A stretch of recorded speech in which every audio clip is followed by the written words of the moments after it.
She ran from wealth for love, only to discover the man she trusted was hiding passports, maps, and a past soaked in secrets. Logan seemed like a quiet savior, but his silence masked a life of covert missions and dangerous disappearances.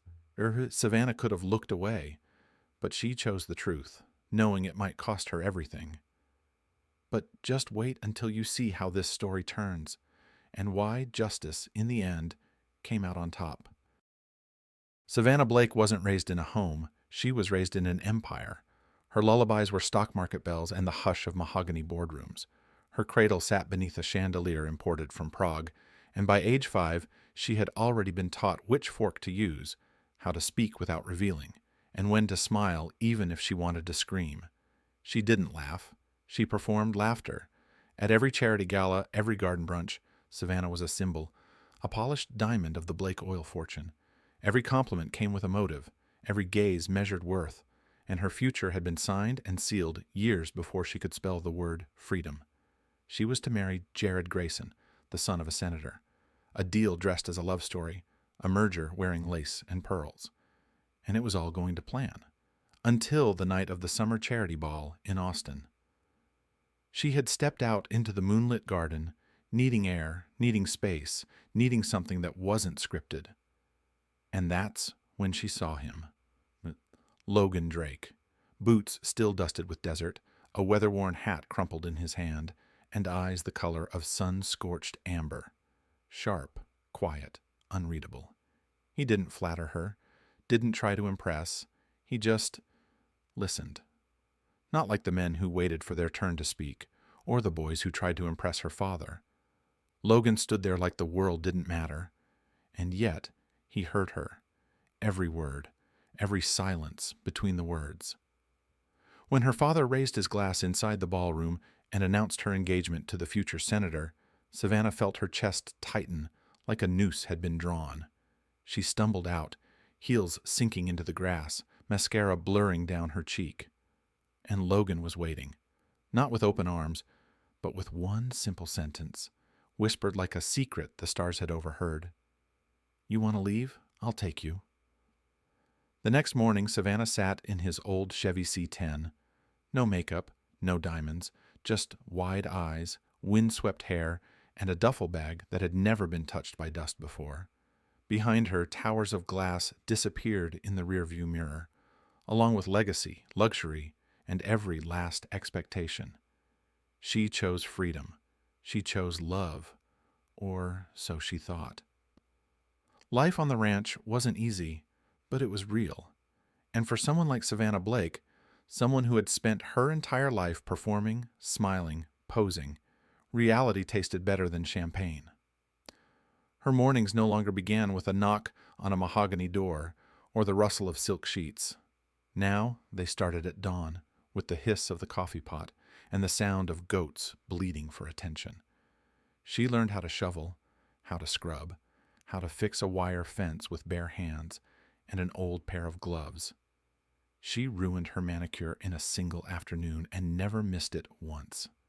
There were no cameras, no guests, no expectations, just sunburnt skies, wind-chapped lips, and sweat on her back. And in all that roughness, there was something honest, something beautiful. Logan never treated her like a fragile thing. He wasn't the type for sweet talk or grand gestures. He'd hand her a wrench with one hand and a sandwich with the other. He'd smirk when she slipped in the mud, then pull her up without a word. And every now and then, when she looked the most disheveled, with straw in her hair and grease on her cheek, he'd glance at her like she was the only thing worth seeing in the whole desert.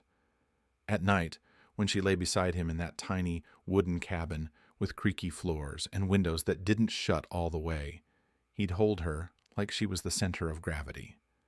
He didn't say, "I love you," often, but when he did, it came from somewhere deep, somewhere weathered and real. She believed him. So when they stood in front of a sun-bleached pasture one Sunday morning, with no guests, no flowers, and only the rustle of cottonwood trees to bear witness, Savannah didn't hesitate. She wore a white shirt borrowed from Logan, a pair of jeans, and a crown made of wild chamomile. Her hands trembled, but not from fear, from the weight of finally making a choice that was hers and hers alone. It felt like a movie, a dusty, imperfect, heart-wide open love story. For a while, that's exactly what it was. But then, the questions began to form. Not all at once, not like a storm, more like a whisper behind her ear that refused to quiet down. Every Saturday, Logan would leave. No explanation. Just a kiss on the cheek, a vague need to run out for a bit, and he'd be gone for hours. He never said where he went, never invited her along. When she offered to tag along once, he said flatly, "Not today. Won't be much to see."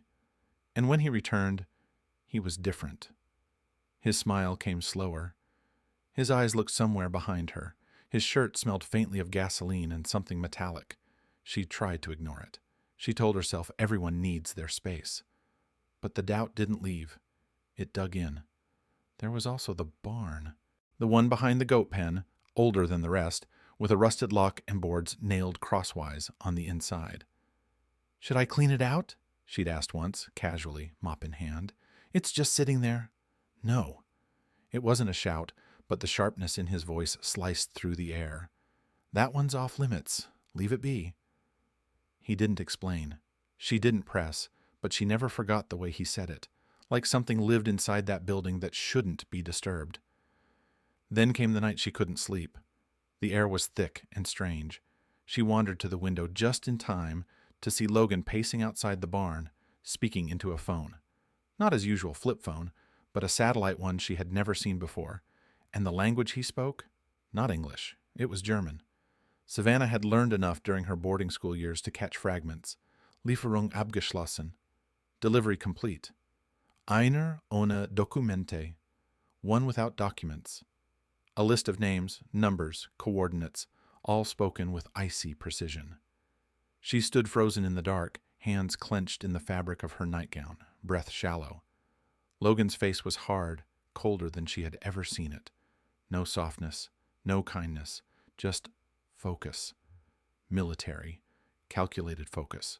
When he turned back toward the house, she rushed to bed and pulled the covers over herself, heart pounding against her ribs like a drum. She didn't sleep that night.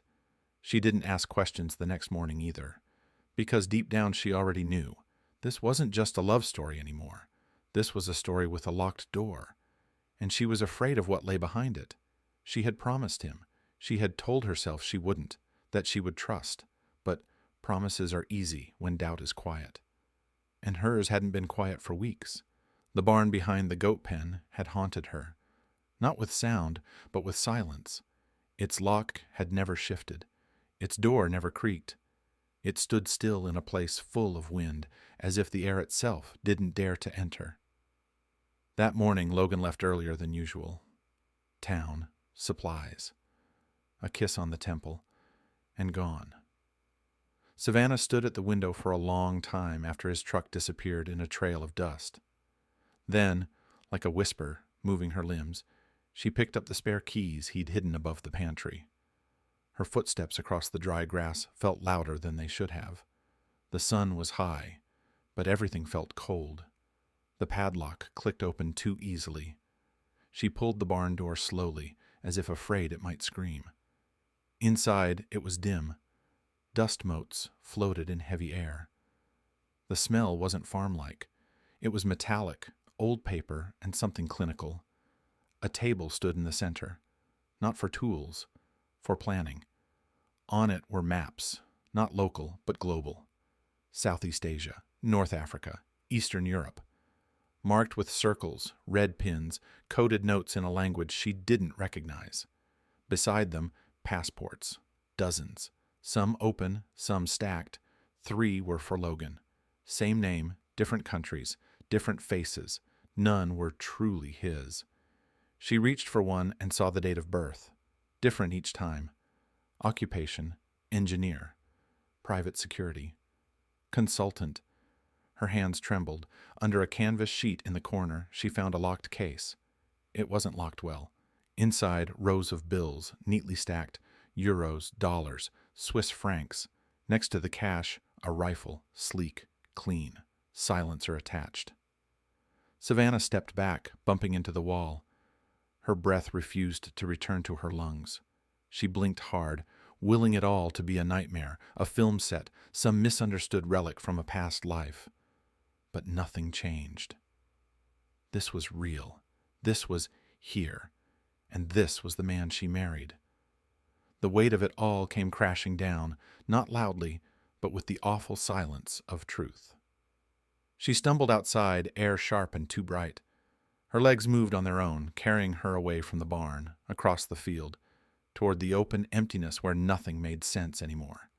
That's where she stood, alone, breathless, surrounded by sun and silence.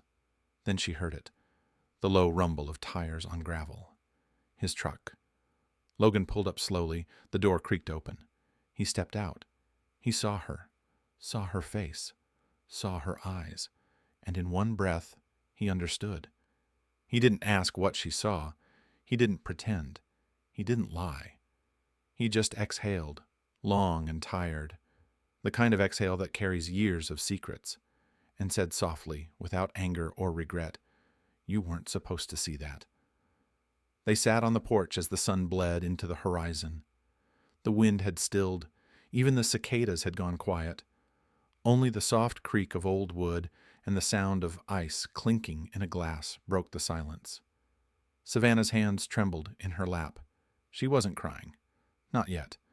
But the tears sat just behind her eyes, waiting. Logan, or whoever he really was, poured her a small glass of whiskey. He didn't look at her, didn't touch her, just sat beside her with the weight of a man who had finally run out of places to hide. "My name's not Logan," he said, voice low, even. "Not the one on my birth certificate, anyway." She didn't speak. He didn't expect her to. "I was a contractor, started with the military, got picked up by CIA operations after my second tour, went places you don't find on any map, did things they don't let you talk about once you're out." A pause. The kind that settles in your bones. Eventually they stopped needing me, or maybe I stopped being useful. Either way, I got left behind, with a head full of skills no one teaches and a conscience I hadn't looked at in a while. He took a slow sip, then finally turned to her. "I started working freelance. Not for the highest bidder. Not like that. I used what I knew to get people out.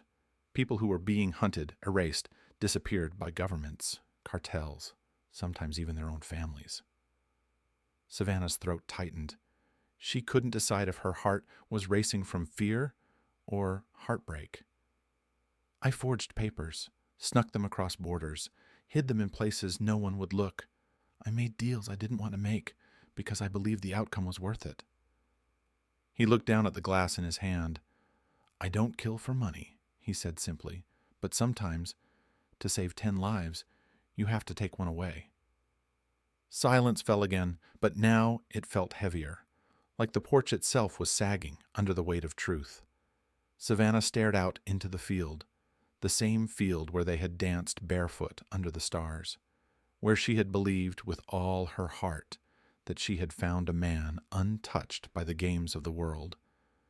But now she sat beside someone whose past was stitched with shadows, not a villain, not a saint, something in between. She felt as if she were falling, not fast, not loud, just drifting through a slow collapse of everything she thought was real.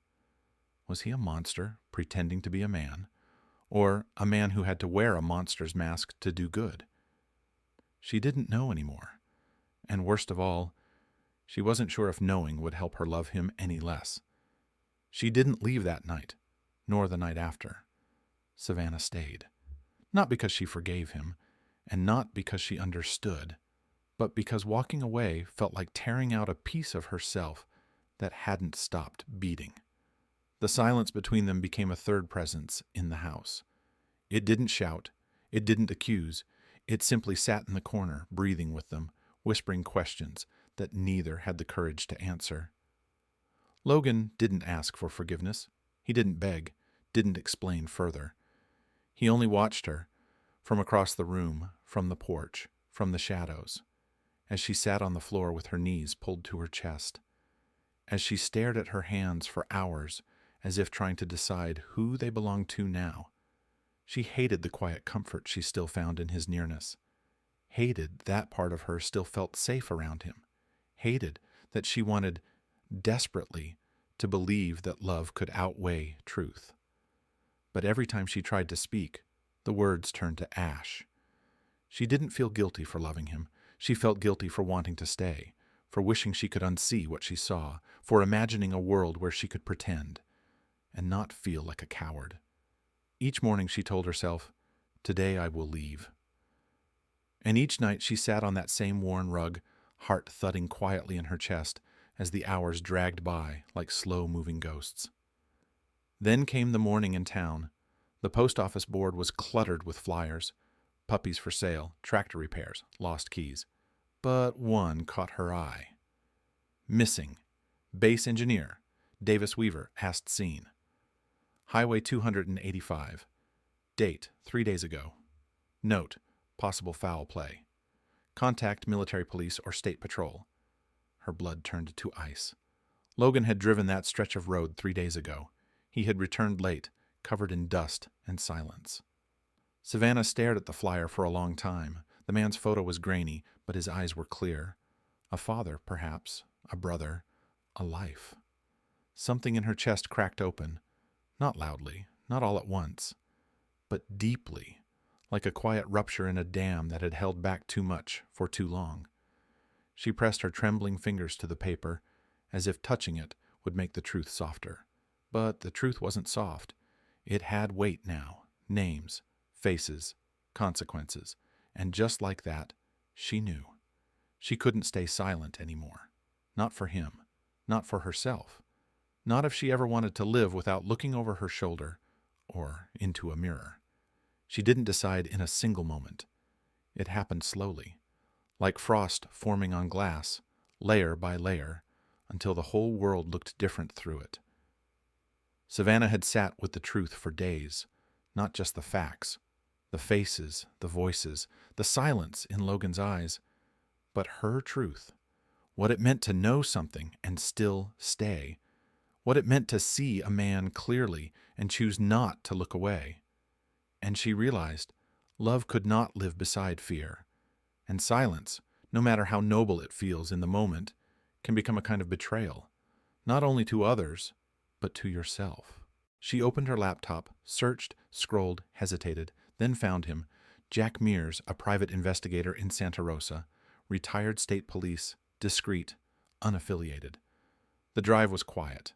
Miles of open road stretched between her and the decision she was about to make irreversible. Every bump, every passing mailbox seemed to whisper, "You're sure? Are you sure?" She was never sure. But she kept driving. Jack listened without interrupting. His face was lined with years and silent judgment, but not once did he stop her. She laid it all out. The documents, the travel patterns, the names she remembered hearing, the barn, the satellite phone, the German, every thread she had silently held in her hands and never dared to untangle. "I don't know what's true anymore," she said quietly, voice almost breaking. "But if someone's missing, and I did nothing, I'd never forgive myself." He nodded once, took the notes, promised to handle it carefully. No headlines, no noise, just answers. She drove home in silence, unsure if she was returning or leaving.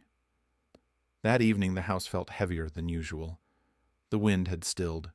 The trees outside stood motionless. Even the floorboards didn't creak. She stood in the doorway of the kitchen where Logan stood washing a dish, like nothing had changed, like the world outside hadn't just shifted forever. He turned when she stepped in, looked at her, waited. "I spoke to someone," she said quietly, "a private investigator." His hands paused on the towel. He didn't ask who. He didn't ask what she said. He just studied her for a moment, long enough to read every line of her face, every tremble in her shoulders. And then he spoke, not with anger, not even pain, but a kind of quiet finality that only truth can bring. "So, you've made your choice." She couldn't respond, because she didn't know what the choice truly was: protect him, or protect herself from becoming someone who looks away. He didn't wait for an answer. He walked past her slowly, stopped at the dining table, and took off his ring. He set it down gently, as if it were fragile, and left, No slamming doors, no raised voices, just the sound of boots on wood. And then, nothing. For 2 days she didn't hear a word. She half expected a call from someone. Maybe the sheriff, maybe worse. She waited for noise, for sirens, for fire. But what came was silence. Until the third day. She got the call just after noon. The local sheriff, calm voice. They had found him, alive. He had walked into the station on his own. No resistance, no delay, just a man with a suitcase. Inside it, documents, names, photographs, proof of an underground network, routes across borders, fake identities, bribed officials, safe houses in countries she'd never even heard of. He confessed everything, his time with covert ops, the missions that blurred lines, the refugees he smuggled out of war zones, the leaders he bribed or blackmailed to keep them alive, and yes, the lives he had taken. But only when, in his words, it was the only door left unlocked. He offered it all, names, structures, tactics. He didn't ask for immunity. He didn't try to justify. He said simply, "It's time someone knew the full truth. I'm done hiding." Savannah sat at the edge of her bed with the phone still in her hand. The sun outside was setting, casting gold across the hardwood floor. She didn't feel triumph or relief. She didn't feel like she had won. But she felt peace, a quiet one, the kind that comes only after something is broken open and nothing is hiding in the shadows anymore. She had lost him. Or maybe she had finally set him free. The headlines came like thunder.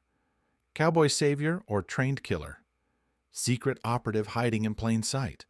Local woman linked to fugitive mercenary. Every paper, every radio station, every evening broadcast. They didn't care about nuance. They didn't ask why.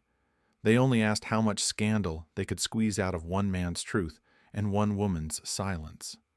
Savannah's name was everywhere, not as a witness, not as a woman who spoke up, but as the one who slept beside him, as the one who should have known.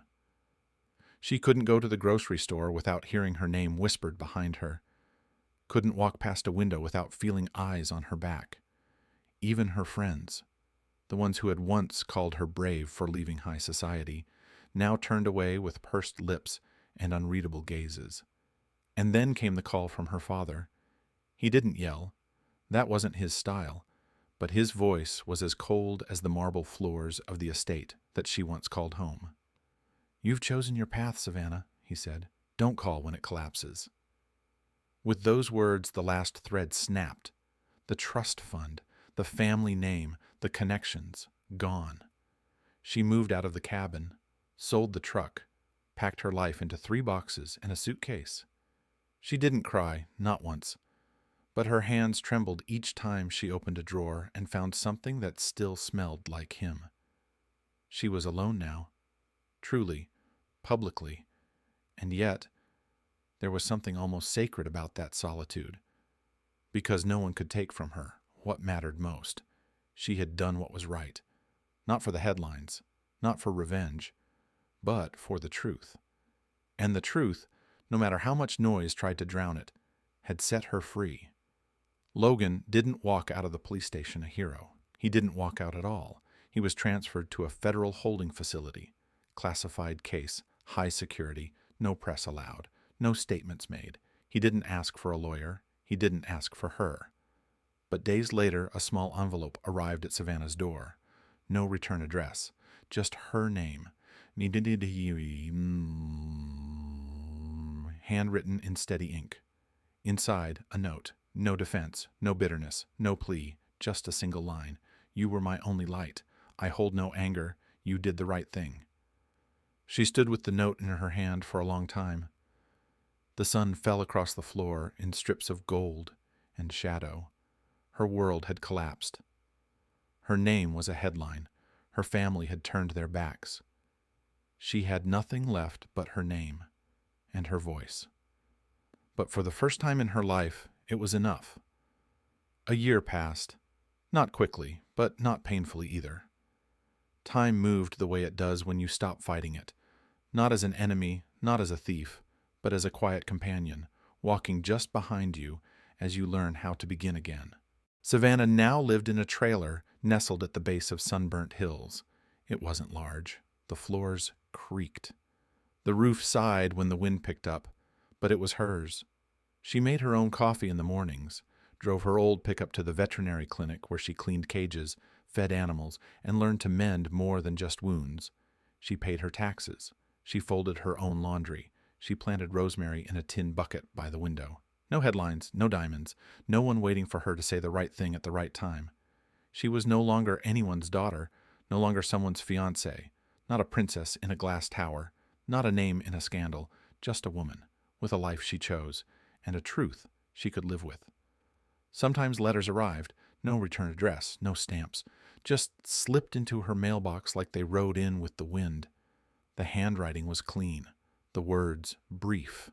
Notes about distant skies, about people worth saving, about fields where the sun hit just right, about what justice might look like, even when it's messy. They never mentioned the past, never asked for forgiveness, but always carried something, human, gentle, grateful. She read them in the evening light, sitting on her steps, a cup of tea in hand, and a stray cat curled against her ankle. Sometimes she smiled, sometimes she cried, but every time she folded the note and placed it in a worn wooden box she kept by her bedside, because she knew, even if the world never understood, even if she was forgotten by both the headlines and the people who once claimed to know her best, she had loved, and she had told the truth, and now, finally, she was free, not perfectly, but entirely.